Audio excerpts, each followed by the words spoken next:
Extremely tired face. చాలా travel చేస్తున్నాను ఈ మధ్య.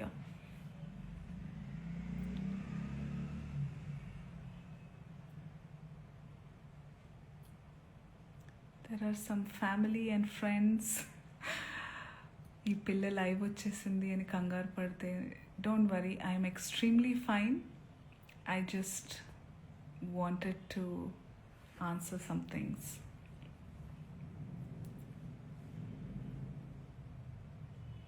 Hi.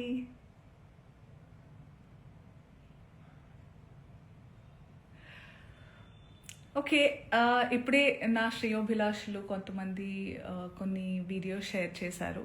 I've been kind of hibernating, resting from all the travel, but I was going through these videos. నేను నేర్చుకుంది ఏంటంటే, ఎప్పటి నుంచో తెలుసు, అతి వినయం ధూర్త లక్షణం. నాకు అందరూ ఇంట్లో నేర్పించేవాళ్ళు అనమాట. ఫట్టుమని కోపం వచ్చినా ఇక్కడ ఉన్నది ఇక్కడ టప్మని వచ్చేసే వాళ్ళతో ఎప్పుడు భయం ఉండదు. చాలా కామ్గా, కంపోజ్డ్గా అమ్మా, తల్లి, బుజ్జి, నాన్న అని మాట్లాడుతూ అనేవాళ్ళు చాలా డేంజర్ అని. అలా ఇలా అని అనుకునేదాన్ని నేను. కానీ ఈరోజు వస్తున్న వీడియోలు చూస్తుంటే అనిపిస్తుంది, అరే కరెక్టే చెప్పారు పెద్దవాళ్ళు అని.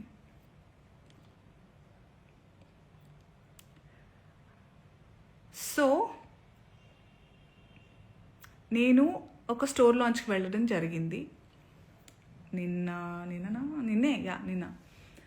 And because it's a clothing store launch కాబట్టి, బట్టల షాప్ అంటే ఫ్యాషన్ అన్నారు కాబట్టి, నేను దాని గురించి మాట్లాడిన తర్వాత జర్నలిస్ట్ అడిగారు, ఇలా కమెంట్ చేశారు, ఆయన పేరు తీసుకుని కమెంట్ చేశారని అన్నారు. మీ జవాబు ఏంటంటే నేను చెప్పాను. నాకు అనిపించింది, ఆయనకు అనిపించింది ఆయన చెప్పినప్పుడు, నాకు అనిపించింది నేను చెప్పాను.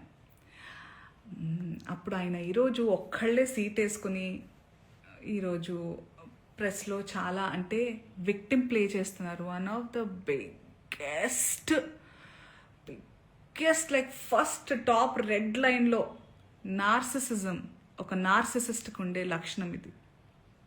ఓకే, చాలామందికి నార్సిసిస్ట్ అంటే ఏంటో తెలియని వాళ్ళు కొంచెం చూడండి. ఒక మిసోజనిస్టిక్ చాతగానితనంతో ఎప్పుడు అంటే ప్రపంచంలో చాలా జరుగుతున్నాయి. ఇప్పుడు నన్ను చాలామంది అన్నారు కూడా, నేనైనా చిన్మయ్య గారైనా ఫెమినిస్టులు వీళ్ళందరూ వచ్చేస్తుంటారు, ఫేక్ ఫెమినిస్టులు. అసలు ఫేక్ ఫెమినిజం అనేది లేదండి. ఫెమినిజం అంటే ఏంటి? ఆడవాళ్ళకి మగవాళ్ళకి సమానమైన హక్కులు ఉండాలి అన్ని విధాలా అని అనేవాళ్ళు. చాలామంది అబ్బాయిలు కూడా ఫెమినిస్టులు ఉంటారు, దేవుడి దయ వల్ల ఉన్నారు అలాంటి వాళ్ళు.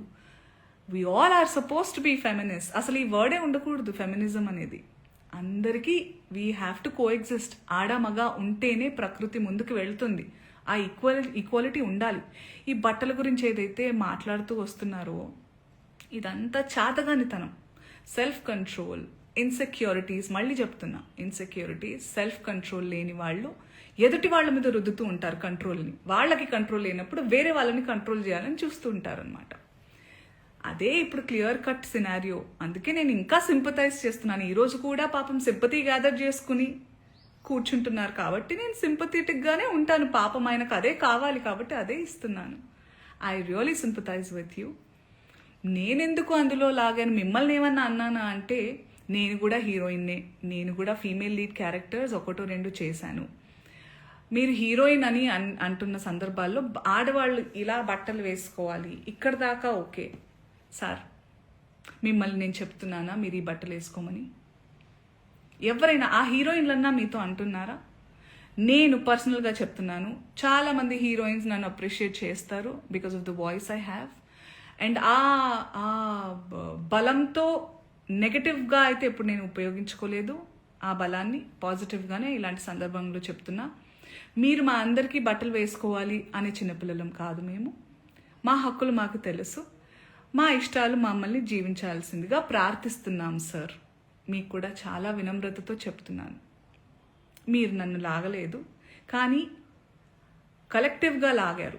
నేను ఒక ఆడదాన్ని, నేను గ్లామరస్గా అందంగా ఉండాలనుకునేదాన్ని, నాకు ఇష్టమైనట్టుగా నచ్చినట్టుగా బట్టలు వేసుకోవాలనుకుని చాలామంది ఫీమేల్ యాక్టర్స్ లాగే నేను కూడా ఉన్నాను. కాబట్టి నా ఒపీనియన్ అడిగినప్పుడు నేను చెప్పాను సార్. మీరు ఏదైతే చాలా బల్లగుద్ది ధైర్యంగా చెప్పగలుగుతున్నారో, you have the audacity to tell that I stand on my statement. You had the audacity to call, to use those slur words and say sorry, and you wanted to just forget. I mean, all of us should forget. I'm not sorry to say this, but you cannot get away with things like that. మీరు చాలా తెలివిగల వాళ్ళు అనుకుంటే, మీరు ఒక్కళ్ళే అలా ఉంటే, సృష్టికర్తలైన మేము మాకు ఇంకెంత బుర్ర ఉంటుంది అనుకుంటున్నారు? మేమందరం కలిస్తే ఇంకెంత, అంటే మీకు కూడా మీ ప్లేస్ చూపించడానికి మేము దిగితే కంకణం కట్టుకుంటే, మీరైతే మరణశిక్ష వేయండి. వద్దు సార్ అవన్నీ. బయట ప్లాట్ఫామ్ ఇవన్నీ యాక్షన్ అన్నప్పుడే ఉండాలి. బయట మనం వచ్చింది నిన్ననో మొన్ననో జరిగింది. మొన్న ఆ టోన్ ఏదైతే ఉండిందో సార్ మీది, అది మీ అసలు స్వరూపం. మీరు కన్సర్న్, ప్రొటెక్షన్ పేరుతో నిజంగానే మీకు ఆడవాళ్ళంటే కన్సర్న్, ఇలా పాపం హీరోయిన్స్ అట్టా వెళ్ళినప్పుడు అలా వాళ్ళు ప్రొటెక్షన్ కోసం అని అనుకుంటే, మీకే గనక నిజంగా ఇంటెన్షన్ ఉండి, ఆ నిజంగా దమ్ము ధైర్యం ఉంటే మగవాళ్ళకి చెప్పండి, ఒరేయ్ ఏంట్రా అది అడవి జంతువుల్లాగా మీద పడడం, ఆ అమ్మాయి అంత అందంగా ఉంది చూడండి, appreciate her beauty, respect her boundaries అని నేర్పించండి.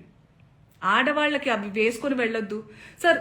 నాకు అర్థం కాదు, బట్టలు ఇలా వేసుకోవాలి అలా వేసుకోవాలని చెప్పాలి, అలా వేసుకోవాలి ఇలా వేసుకోవాలని ఎక్కడ రాసింది సార్? మీరు చెప్పండి. ఎస్, మోడర్న్గా కూడా వేసుకోవాలి, వేసుకోవద్దు, అసలు బట్టలకు ప్రస్తావనే లేదు సార్. బికాస్ బట్టలు don't matter. What matters is your character, your behaviour. మన బట్టలు అంతవరకు వస్తే మనకి బ్లౌజులు, పెట్టికోట్లు కూడా లేవు సార్. ఆడవాళ్ళు అందంగా చాలా మన మన మన మన సనాతనంలో మగవాళ్ళు ఎంత పద్ధతిగా, ఎంత కంట్రోల్తో, ఎంత నిష్టగా ఉండేవాళ్ళు అంటే, ఆడవాళ్ళు అంత కంఫర్టబుల్గా జస్ట్ ఒక డ్రేప్ వేసుకొని తిరిగేవాళ్ళం సార్. దీస్ మొఘల్స్, బ్రిటిషర్స్ వాళ్ళు వచ్చి వాళ్ళ మిసాజినీని మనకి రుద్దారు. So today changing times, we have to adjust, and clothes are not a matter at all. చాలామంది అంటున్నారు దానికి దీనికి రియాక్ట్ అయ్యారు, బంగ్లాదేశ్లో గురించి రియాక్ట్ అవ్వలేదు, ఇంకెక్కడో ఏదో అత్యాచారం జరిగితే రియాక్ట్ అవ్వలేదు. పాయింట్ ఏంటంటే, ఇది నా ఇండస్ట్రీలో నేను క్లియర్గా విన్నాను, దాని గురించి మాట్లాడుతున్నాను. వాటి గురించి కూడా మాట్లాడడానికి నాకు అవగాహన ఉంటే తప్పకుండా నేను మాట్లాడతాను. బికాజ్ ఈ మధ్య ఏఐలో ఇప్పుడు నిన్న డిస్కషన్స్ ఏవో పెట్టారు ఏవో ఛానల్స్ వాళ్ళు, అందులో నా పిక్చర్స్ నేను దిగిన పోజ్లే కాదు అవి.